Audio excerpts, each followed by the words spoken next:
The story begins in Kadamuthu's house.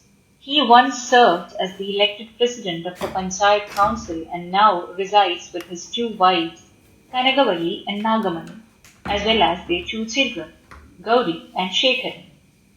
The story opens with higher caste individuals taking advantage of Tangam, a Dalit woman.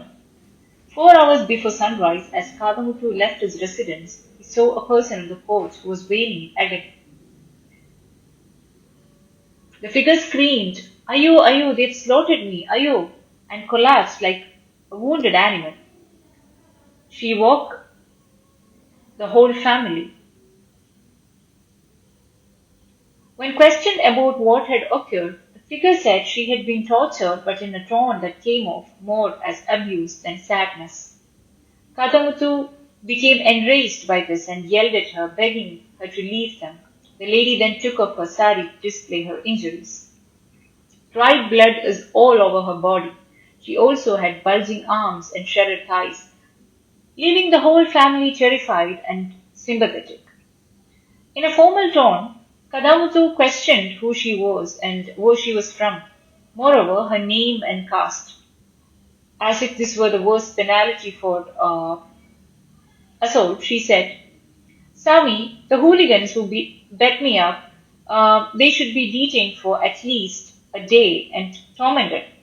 Then Kadamuthu, who was the head of the household, allocated each member's work and kept a tight eye on this lady. He perceived her to be a well-built, beautiful lady in her 30s.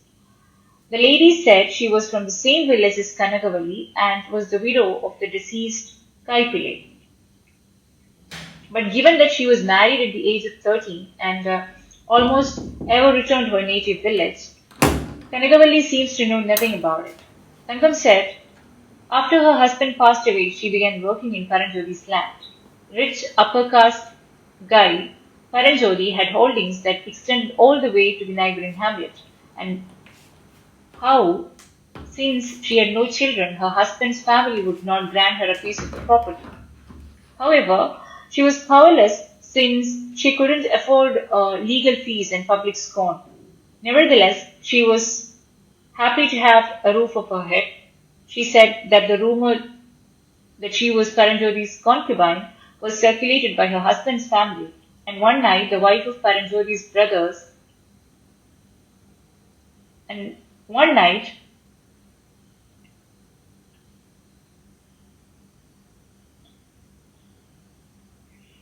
she was labeled a whore and they threatened to murder her if she didn't leave the community.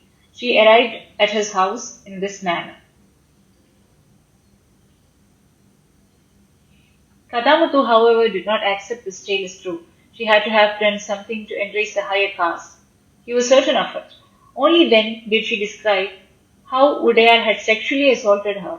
She expressed her helplessness. She wasn't a lady who gave readily. She wasn't a lady who gave up very fast. She refused to submit to pressure from her husband's brothers. Kadamuthu questioned why she visited an Udayar in the most revolting way possible. She didn't seem to like her own caste males, according to Kadamuthu. And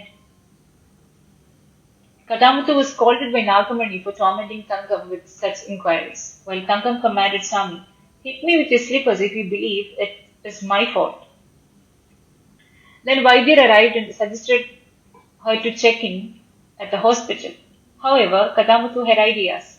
A member of a lower caste who plays the dominant role of a lower caste leader is what Kadamuthu is. In the next chapters, it will be clear how he is abusing both his family and the people by utilizing his influence as a political figure. Under his scrutiny, women in the book are suffering. Women in the novel are suffering. Kadamuthu responded with mockery when Tangam disclosed her name. Oh, gold! An elegant silk thread is used to tie the broomstick. That's only expected of you, Nagamani said, adding that if he hadn't constantly made crude jokes about other people, he would have been a member of parliament by now. Hearing this, when he heard this comment, he became enraged and said that if he hadn't accepted them as wives, they would have been lost. Later, Gauri is the target of his rage. Gauri was always terrified of her father's rage. Tangam is informed by Kadamuthu that his wife was an upper caste widow before they were married and she enjoys life like a queen. He kept bragging about himself, but he claims that since Tangam is a woman, her situation is unique. That guy from an upper caste just fancies her. He won't wed. Tangam was in a terrible mood. Later, he made a call to Gauri to draw the formal complaint.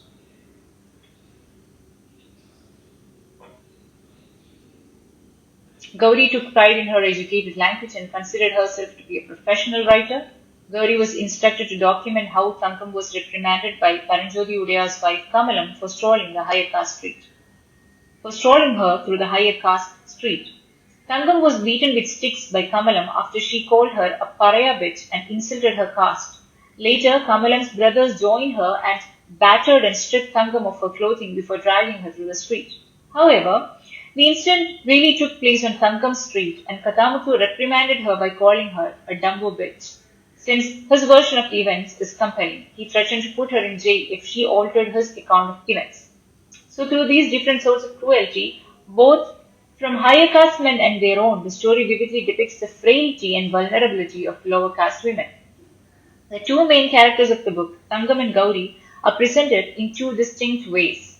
Tangam, a victim of sexual exploitation, was compelled to keep quiet due to financial constraints. She had to deal with sexual threats from her employer and her brother-in-laws since she was a Dalit widow. Gauri, another prominent female character, relies solely on her knowledge for her comfort. She had a limited ability to support herself during her studies. The story does a fantastic job of portraying the struggle of Dalit women and also emphasizes the need of education. The second chapter opens with Kadamutu snapping at his family. Subramani was chosen by Kadamutu to accompany Tangam to the hospital and subsequently to the police station. Subramani perceives himself as Kadamutu's aide in order to get employment at the taluk. Gauri, who was observing Tangam in silence, began to feel anxious. Because of her caste, Gauri wonders whether she would also have a similar fate and be beaten black and blue like Tangam. Gauri believed that these things only appeared in movies. She had disgust for a society in which such atrocities could occur. She then hastened to go to school since Kadamuthu would start shouting if he spotted her wearing school flowers, coal and potter. Gauri despises her father's tyrannical behavior. Gauri's action might be seen as a protest against her father's patriarchal control and as a challenge to be a free spirit.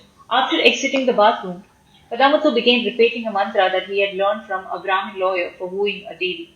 After eating breakfast, he headed to court.